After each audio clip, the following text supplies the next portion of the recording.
Bismillahirrahmanirrahim. Rabbi shrah li sadri wa yassir li amri wahlul 'uqdatam min lisani yafqahul qawli.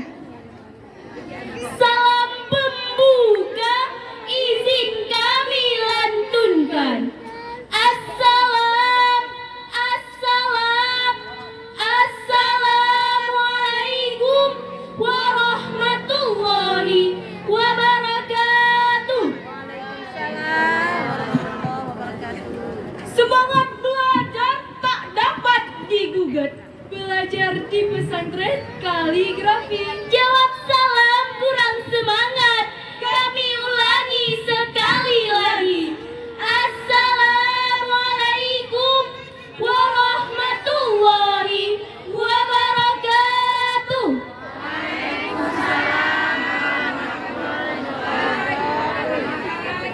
Alhamdulillahirabbil alamin wassalatu wassalamu ala asyrafil anbiya'i wal mursalin wa ala alihi wa sahbihi ajmain. Amma ba'du. Segala puji bagi Allah yang memuliakan Islam dengan pertolongannya, yang menghinakan kesyirikan dengan keperkasaannya, mengatur segala urusan dengan ketetapannya, mengulur-ulur waktu bagi orang-orang kafir dengan makannya, dan menjadikan hasil akhir sebagai milik orang-orang yang bertakwa dengan keutamaannya. Salawat dan salam untuk sang junjungan kita, penghulu Nabi yang menjadi rahmat bagi seluruh alam, pedoman terbaik sepanjang zaman, Rasulullah Muhammad sallallahu alaihi wasallam, yang mana beliau telah membawa umatnya dari alam jahiliyah ke alam Islamiyah, dari alam yang tak berilmu pengetahuan ke alam yang penuh dengan ilmu pengetahuan. Yang kami hormati Dewan Hakim yang arif dan bijaksana, dan hadirin hadirat rahimakumullah. Abu A'la Al-Maududi dalam bukunya The Prophet of Islam mengatakan, he is the only one example. Rasul merupakan contoh yang paling lengkap. Dalam dirinya terdapat kebesaran dan kemuliaan sifat manusia. Kebesaran sifat Rasul serta keberhasilan beliau dalam memimpin negara telah tercatat dengan indah dan rapi di dalam sejarah peradaban manusia. Sehingga wajar kehebatan beliau diabadikan oleh Michael Hart dalam bukunya The 100 Ranking of the Most Important Person in History. Kebesaran sifat Rasul sebagai seorang pemimpin yang selalu mengutamakan kepentingan rakyat dan mengutamakan akhlakul karimah, pada akhirnya mampu merubah masyarakat biadab menjadi beradab, yang dulunya berseteru menjadi satu, yang dulunya menyembah berhala kini kembali menyembah Allah Subhanahu wa ta'ala. Oleh karena itu, untuk mengikuti jejak Rasul, maka pada kesempatan kali ini kami akan membawakan syarahan yang berjudul Kepemimpinan Rasulullah dalam Membangun Masyarakat Madani, dengan landasan surah Al-Ahzab ayat 21 yang akan dilantunkan oleh qari'ah kami berikut ini.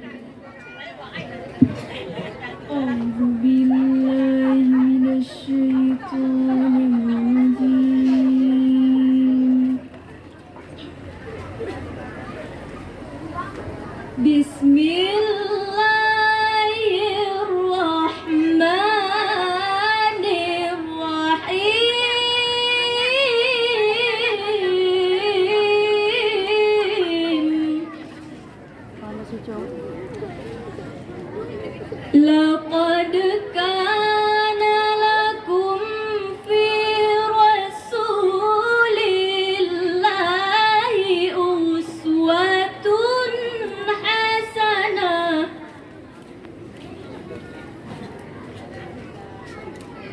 Uswatun hasanatun liman kana yarju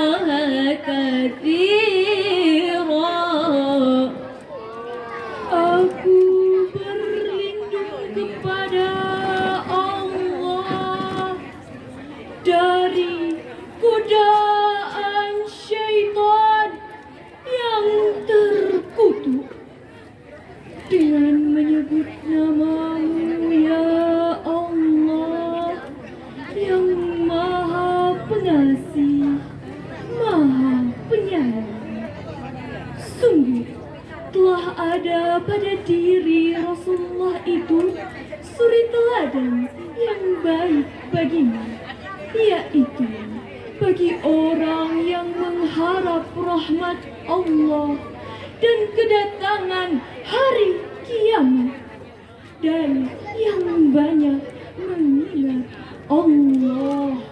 Hadirin yang berbahagia, maksudnya ayat tersebut menginformasikan sekaligus menegaskan pada kita, sungguh telah ada pada diri Rasulullah itu uswatun hasanah bagi kita. Rasul merupakan figur yang luhur, contoh yang tinggi yang harus diikuti dengan sepenuh hati, baik perkataan maupun perbuatan. Demikian penegasan Imam Ali Ashabuni dalam Safwatum Tafsir. Rasul iswal king Quran, akhlak Rasul ibaratkan Al-Quran yang berjalan. Hadirin hadirat rahimakumullah.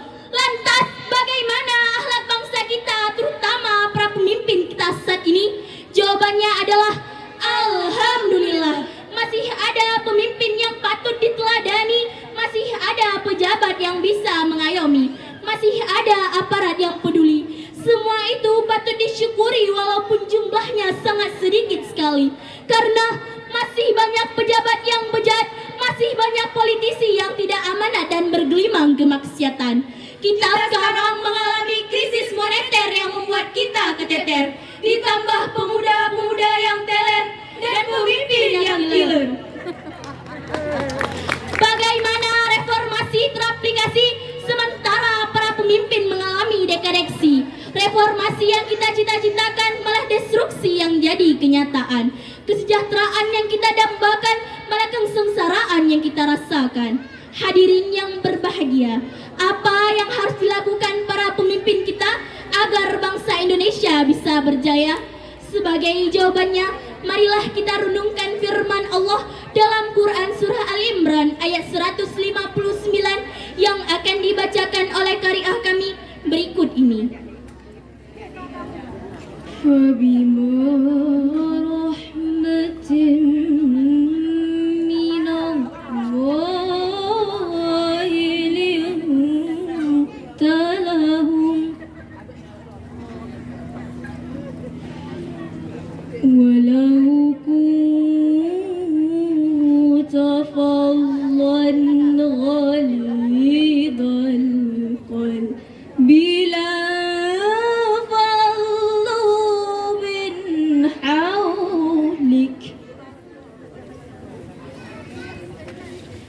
فاعف عنهم واستغفر لهم وشاورهم في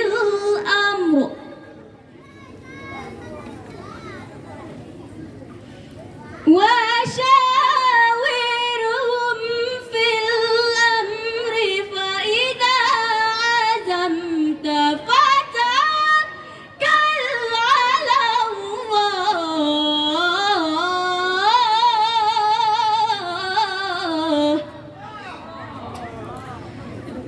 إن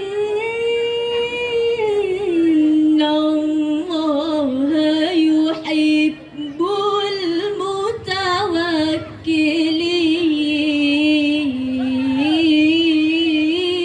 المتوكلين.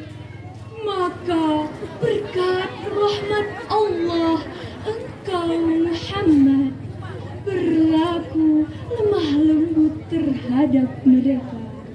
Sekiranya engkau bersikap keras dan berhati kasar, tentulah mereka menjauhkan diri dari sekitarmu.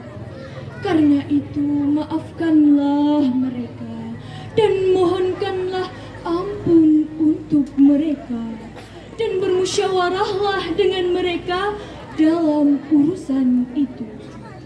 Kemudian apabila engkau telah membulatkan tekad, maka bertawakallah kepada Allah. Sungguh Allah mencintai orang yang bertawakal.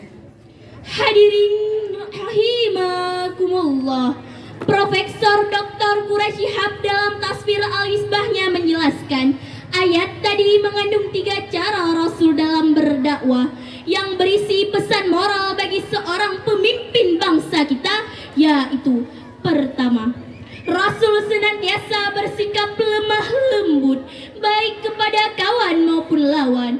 Kedua, Rasul senantiasa bersikap lapang dada, mudah memaafkan dan memberikan ampunan setiap kesalahan. Dan yang ketiga, Rasul senantiasa mentradisikan kehidupan bermusyawarah sebelum mengambil keputusan. Itulah hadirin cara dan strategi Rasul dalam berdakwah yang selalu berhasil memimpin bangsa dengan berlandaskan akhlakul karimah, moral dan etika. Untuk itu ada 4 solusi yang membawa bangsa kita bangkit dari keterpurukan serta krisis berkepanjangan akibat moral akhlak bangsa yang semakin mengkhawatirkan. Keempat solusi tersebut adalah: pertama, pemimpin sebagai figur sentral harus bermoral, berakhlak mulia dan beretika. Hal ini sejalan dengan pesan Luqmanul Hakim, tepatnya pada surah Luqman ayat 17 yang akan dibacakan oleh qari'ah kami berikut ini. Ya bunayya aqimis salata wa'mur bil ma'rufi wanha 'anil munkar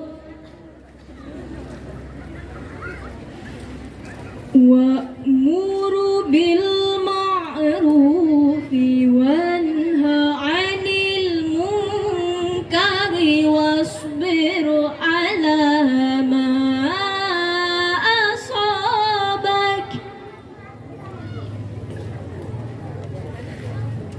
wasbir 'ala ma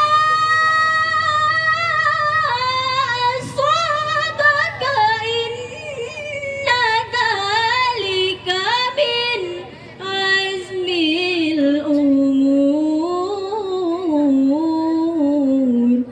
Wahai anakku, dirikanlah sholat dan suruhlah manusia berbuat yang baik, dan cegahlah mereka dari perbuatan yang mungkar, dan bersabarlah terhadap apa yang menimpamu. Sesungguhnya yang demikian itu termasuk perkara yang penting. Hadirin yang mengambil kesimpulan, ada 4 spesifikasi pesan Luqman yang mengandung induknya ibadah dan pondasinya berupa akhlakul karimah, yaitu dirikanlah sholat, suruhlah orang berbuat kebaikan, mencegah kemungkaran dan bersabar atas segala yang menimpa. Kedua, kita sebagai warga negara harus ikut berpartisipasi dan antisipasi sebagai wujud apresiasi yang sesuai dengan tuntutan dan tuntunan Al-Quran. Jangan hanya pandai mengkritisi dan berikanlah solusi. Jagalah sarana dan prasarana negara.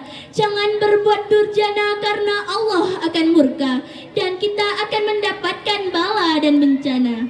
Ketiga, kita tingkatkan sumber daya manusia dengan memanfaatkan kemajuan ilmu, pengetahuan dan teknologi dan kematangan iman dan takwa yang bermuara pada akhlak yang mulia.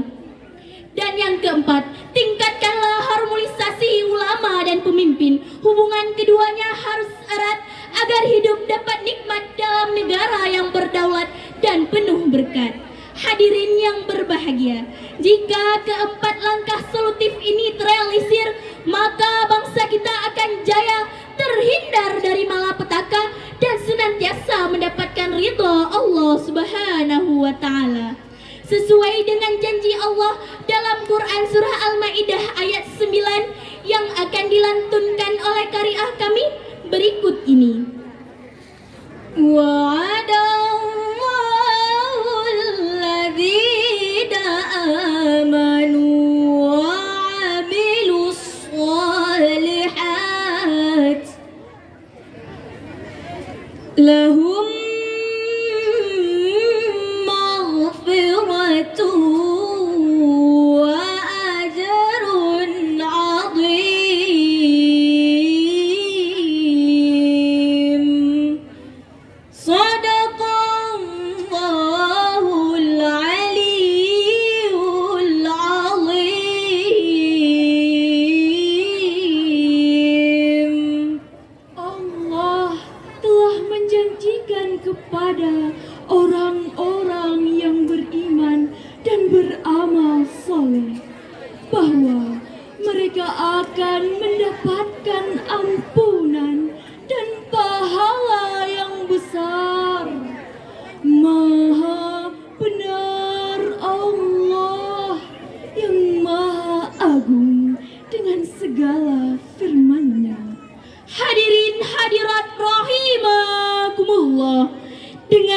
demikian dapat disimpulkan agar bangsa kita jaya, pemimpin harus bercermin dan mengambil cara dan strategi Rasul dalam berdakwah yang selalu mengutamakan kepentingan rakyat dan mengutamakan akhlakul karimah. Dengan demikian, negara kita akan makmur dengan pemimpin yang jujur dan berbudi luhur, sehingga rahmat Allah pun terulur. Hanya ini yang dapat kami sampaikan, lebih dan kurang kami mohon maaf. Hadanallah wa iyyakum ajmain. Wabillahi taufiq walhidayah. Wassalam.